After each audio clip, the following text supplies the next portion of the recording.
Dhoni finishes of in style. Mahendra Singh Dhoni को कौन नहीं जानता। साल 2018 में जब महेंद्र सिंह धोनी को भारत के तीसरे सबसे ऊंचे नागरिक पुरस्कार पद्म भूषण से नवाजा गया तो धोनी सूट बूट में नहीं, अपनी क्रिकेट की जर्सी में भी नहीं, बल्कि आर्मी की यूनिफॉर्म में अवार्ड लेते हुए दिखाई दिए। आखिर वो टेरिटोरियल आर्मी की पैरा रेजिमेंट के लेफ्टिनेंट कर्नल महेंद्र सिंह धोनी जो है। तो लाजिम सी बात है कि ऐसी और भी हस्तियां होंगी। चलिए आज उनके बारे में जानते हैं। नमस्कार, आदाब, सत श्री अकाल, जय हिंद। आज हम बात करेंगे 10 ऐसी हस्तियों की जो भारतीय सशस्त्र सेनाओं में पदवियां रखते हैं, पदवियों पे कार्यरत है। आज की तारीख में भारतीय रक्षा बलों को तीनों, अगर आर्मी, नेवी और एयरफोर्स मिला दे तो लगभग 8,600 अधिकारियों की कमी है। 8,500 10,000 के आसपास जो है ऑफिसर्स की कमी है। लेकिन आर्म फोर्सेस जो है वो अपने ऑफिसर्स की जो क्वालिटी है उससे कभी भी कॉम्प्रोमाइज करने के लिए नहीं जानी जाती है, भले ही उनके पास नंबर्स की कमी हो। तो उन्हें क्या चाहिए, उन्हें अधिक से अधिक सक्षम वॉलंटियर्स की जरूरत है जिन्हें ईमानदारी के साथ देश की सेवा करने के लिए प्रशिक्षित किया जा सके। प्रिंट और इलेक्ट्रॉनिक मीडिया के अलावा भारतीय युवाओं को सेनाओं से जुड़ने के लिए प्रेरित करने के लिए रक्षा बल जो है महत्वपूर्ण कदम उठा रहे हैं। और इन्हीं तरीकों में से एक होता है कुछ निपुण अपनी अपने फील्ड्स में निपुण प्रसिद्ध हस्तियों को ऑनररी रैंक प्रदान करना।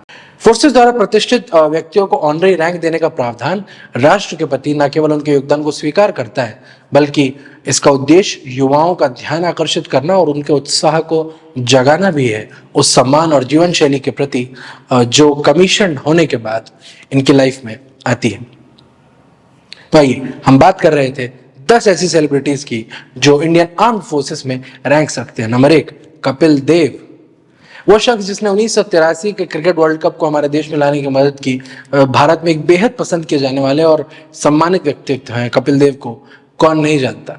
इसलिए कोई बहुत आश्चर्य की बात नहीं थी कि जब 2008 में भारत की प्रादेशिक सेना यानी टेरिटोरियल आर्मी ने उन्हें लेफ्टिनेंट कर्नल का पद देने का फैसला किया और इस तरह से वो टेरिटोरियल आर्मी के ब्रांड एम्बेसडर बन गए। ये ऑनररी रैंक पाने वाले वो पहले क्रिकेटर थे। दूसरे नंबर पर सचिन तेंदुलकर।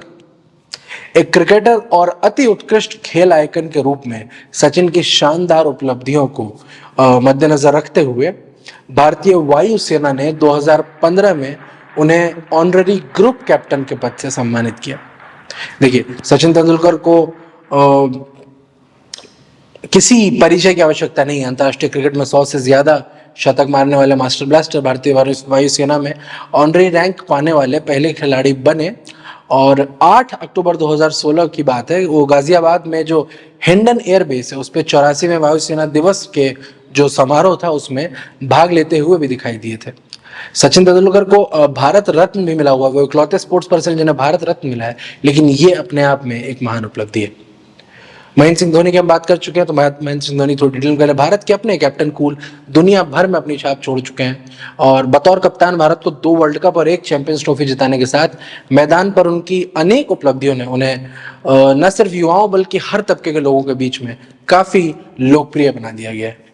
इसी को ध्यान में रखते हुए 2011 वर्ल्ड कप जीतने के बाद टेरिटोरियल आर्मी ने महेंद्र सिंह धोनी को लेफ्टिनेंट कर्नल की ऑनररी रैंक से सम्मानित किया।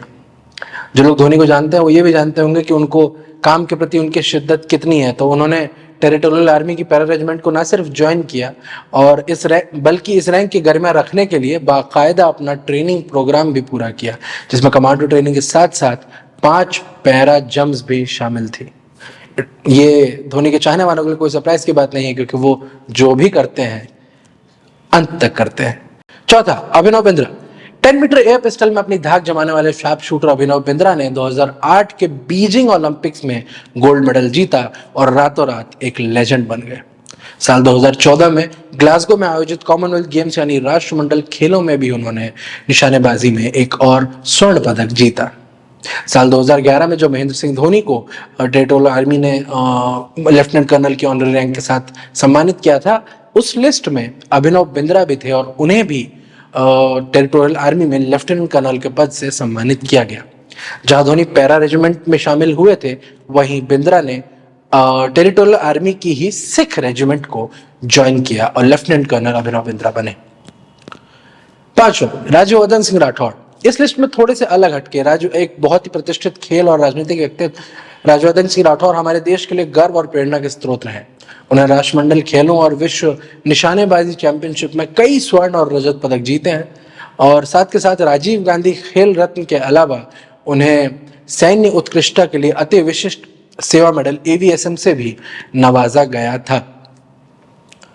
कर्नल राठौड़ ने जो कि राष्ट्रीय रक्षा अकादमी नेशनल डिफेंस अकेडमी के ग्रेजुएट हैं, उन्होंने 2013 में भारतीय सेना में 2013 तक उन्होंने भारतीय सेना में एक अधिकारी के रूप में सेवा की, जिसके बाद उन्होंने कर्नल के रूप में वॉलंटरी रिटायरमेंट ले ली। साल 2014 में उन्होंने अपना पहला लोकसभा चुनाव जीता और वर्तमान में नरेंद्र मोदी की सरकार के तहत सूचना और प्रसारण मंत्रालय के राज्य मंत्री हैं। मिल्खा सिंह, फ्लाइंग सिख के रूप में भी जाने वाले मिल्खा सिंह एक बहुत ही लोकप्रिय खेल व्यक्तित्व है जिन्होंने दुनिया भर में अपनी पहचान कायम की है। मिल्खा सिंह ने 1951 में एक सिपाही के रूप में अपने चौथे अटेम्प्ट में सफलतापूर्वक भारतीय सेना में प्रवेश प्राप्त किया था। सिकंदराबाद में इलेक्ट्रिकल मैकेनिकल इंजीनियरिंग सेंटर में जब वो कार्यरत थे, जब उस वक्त वहां तैनात थे, उस दौरान उनका परिचय पहली बार एथलेटिक्स से हुआ। बाद में उन्होंने एशियन गेम्स और राष्ट्रमंडल यानी कॉमनवेल्थ गेम्स में कई स्वर्ण और रजत पदक जीते। वो ओलंपिक गेम्स में भी कांस्य पदक से महज 0.01 सेकंड से चूक गए थे। 1958 में एशियाई गेम्स में अपनी सफलता के बाद उन्हें JCO यानी जूनियर कमीशन्ड ऑफिसर के पद पर पदोन्नत किया गया था। तो लिस्ट में 7वें नंबर पर हैं विजय कुमार, सूबेदार major Vijay Kumar AVSM SM, जिनका जन्म अगस्त 1985 में हुआ था, एक निशानेबाज है और वर्तमान में भारतीय सेना की डोगरा रेजिमेंट के 16th बटालियन में सूबेदार मेजर के रूप में सेवारत है। उन्होंने 2012 के समर ओलंपिक्स में 25 मीटर रैपिड फायर पिस्टल स्पर्धा में रजत पदक यानी सिल्वर मेडल जीता था। इसके अलावा उन्होंने विभिन्न कॉमनवेल्थ गेम्स में 5 गोल्ड मेडल भी जीते हैं और वर्तमान में रशियन कोच पावेल स्मिर्नोव के साथ ट्रेनिंग कर रहे हैं और आर्मी के शूटर्स के लिए एक प्रेरणा स्रोत है। 8वां, सचिन पायलट। सचिन पायलट एक राजनेता और भारतीय राष्ट्रीय कांग्रेस के सदस्य हैं। मात्र 26 साल की उम्र में देश के सबसे कम उम्र के संसद सदस्य बनने वाले सचिन पायलट ने 6 दिसंबर 2012 को एयरफोर्स, नहीं भाई, इनका सिर्फ नाम पायलट है, बेंगलोर SSB से रेकमेंड होकर इन्होंने 2012 में बतौर लेफ्टिनेंट टेरिटोरियल आर्मी को ज्वाइन किया और सिख रेजिमेंट में शामिल हुए। अपने पिता स्वर्गीय राजेश पायलट के सपने को पूरा करते हुए, उनके नक्शे कदम पर चलते हुए सचिन ऐसे नियुक्त होने वाले भारत के पहले केंद्रीय मंत्री बने। नंबर 9, मोहनलाल। मोहनलाल विश्वनाथ नायर केरल के एक बहुमुखी अभिनेता और बॉलीवुड के सुपरस्टार हैं जिन्होंने लगभग 300 से ज्यादा मलयालम फिल्में की हैं। उन्होंने पिछले 30 से अधिक सालों में उन्होंने विभिन्न शैलियों की फिल्मों में कुछ बहुत यादगार प्रदर्शन दिए हैं। 2009 में भारत की टेरिटोरियल आर्मी में लेफ्टिनेंट कर्नल की ऑनररी रैंक प्राप्त करने वाले पहले और एकमात्र अभिनेता बने। भारतीय सेना में उनके योगदान के लिए उन्हें पद्मश्री भी मिला है। और इस लिस्ट में आखिरी नाम दीपक राव। मेजर दीपक राव एक बहुआयामी व्यक्तित्व के धनी है। वो भारतीय सैन्य प्रशिक्षक होने के साथ साथ वैज्ञानिक, लेखक और चिकित्सक हैं और क्लोज क्वार्टर बैटल ट्रेनिंग के क्षेत्र में अग्रणी माने जाते हैं, एक लेजेंड माने जाते हैं। महेंद्र सिंह धोनी और अभिनव बिंद्रा के साथ ही साल 2011 में उन्हें भारतीय सेना का ब्रांड एम्बेसडर बनाया गया था।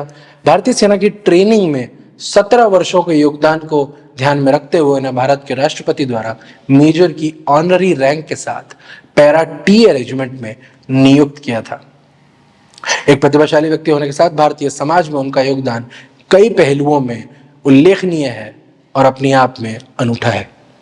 तो दोस्तों, ये थे 10 सेलिब्रिटीज जो आर्म्ड फोर्सेस में रैंक्स रखते हैं। आप अपने पसंदीदा सेलिब्रिटी का नाम हमें कमेंट्स में जरूर बताएं और देखते रहें हमारे चैनल को, क्योंकि सैनिक मिलिट्री नवोदय की तैयारी यहीं से शुरू। नवगुरु। धन्यवाद। जय हिंद।